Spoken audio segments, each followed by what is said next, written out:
স্ত্রী যদি স্বামীকে একটি কথা বলে, এই একটা কথা বলার কারণে জাহান্নামে যাবে অধিকাংশ মহিলারা। কয়টা কথা? আপনার কাছে আমার কাছে কি তামসা মনে হচ্ছে? আল্লাহর নবী বলেন, আমি যখন মেরাজের মধ্যে গেলাম অধিকাংশ মহিলাদেরকে জাহান্নামী দেখলাম। কোথায় দেখছে? মার্কেটেতে মহিলা কম নাকি বেশি? বাজারে কম নাকি বেশি? এই যে মাহফিলে আসছে মহিলারা কম নাকি বেশি? আপনাদের থেকে বেশি।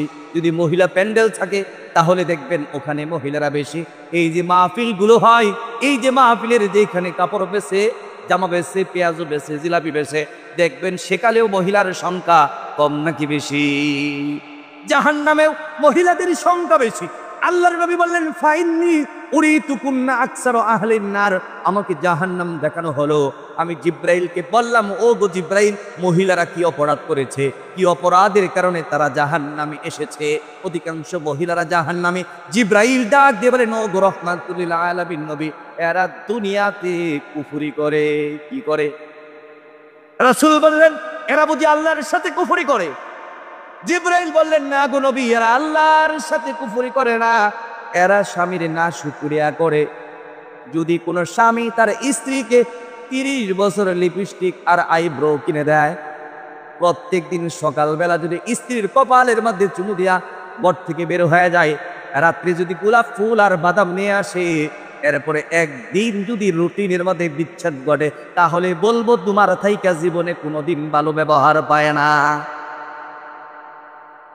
এই কথা বলার কারণে। কোন কথা? তোমার থেকে জীবনে কখনো ভালো ব্যবহার পায় নাই।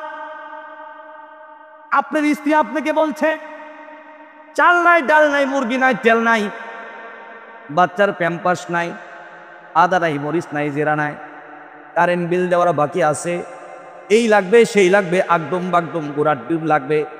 আপনি রাজমিস্ত্রি কাজ করেন, মাত্র দিনে 800 টাকা বেতন, কিন্তু বাজারের যে আইটেম দিছে 10,000 টাকার কমে হয়? আপনি গেছেন সাইডের মধ্যে, বলছেন যে কাকা আজকে টাকা দেওয়া লাগবে, 10,000 বাজার করতেই হবে, আর 15 দিন টাকা নিব না, কিন্তু আজকে 10,000 টাকা দেওয়াই লাগবে। অনেকক্ষণ চাপাচাপি করে 5-7 হাজার টাকা পাইছেন, তেল কিনছেন, ডাল কিনছেন, পেঁয়াজ কিনছেন, মরিচ কিনছেন, বাচ্চার ডাইপার, প্যাম্পাস, বাচ্চার দুধ সব কিছু কিনছেন, আর মনে মনে বড় খুশি, আজকে বউটা যে আদর করবো। কারণ স্বামীরা এই পৃথিবীতে ইনকাম করলে সব থেকে বেশি খুশি হয়, কারণ টাকাগুলা নিয়ে বউয়ের কাছে দিলে বউয়ের দাঁতগুলা বেড়ে বেড়ে হয়ে যায়। ঠিক না ভাই? টাকা দেখলে খুশি।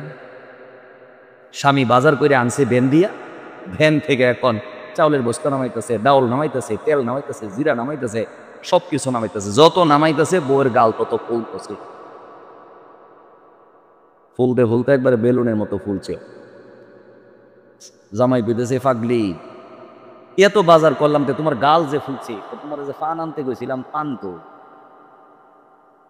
ওই রেটে তো ভুল লেগেছে, ডঙ্গের সে আর একটা পেট পড়বো। এরপরেই বলে ফেলে, তোমার থেকে জীবনে কখনো ভালো ব্যবহার পায় নাই, তোমার সাথে বিয়া না হইয়া যদি সেই অমুক পাগলার লগে বিয়া হইতো, জীবন ধন্য হয়ে যাইত, ওই পাগলাও তোমার থেকে বউরে বেশি আদর করে। আরেক চোর বাটপার স্মাগলিং করতে করতে, সুদ ঘুষ খাইতে খাইতে জীবন পরিবর্তন করে দিছে। বউ তার স্বামীকে এই হারাম ইনকামের সাথে খটা দেয়। আল্লাহর কসম করে বলি, আল্লাহর নবী বলেছেন, স্বামীকে একটি কথা বললেই জাহান্নামে যেতে হবে। সেই কথাটা হলো, তোমার থেকে জীবনে কখনো ভালো ব্যবহার পায় না। এই না শুকরিয়া করা যাবে।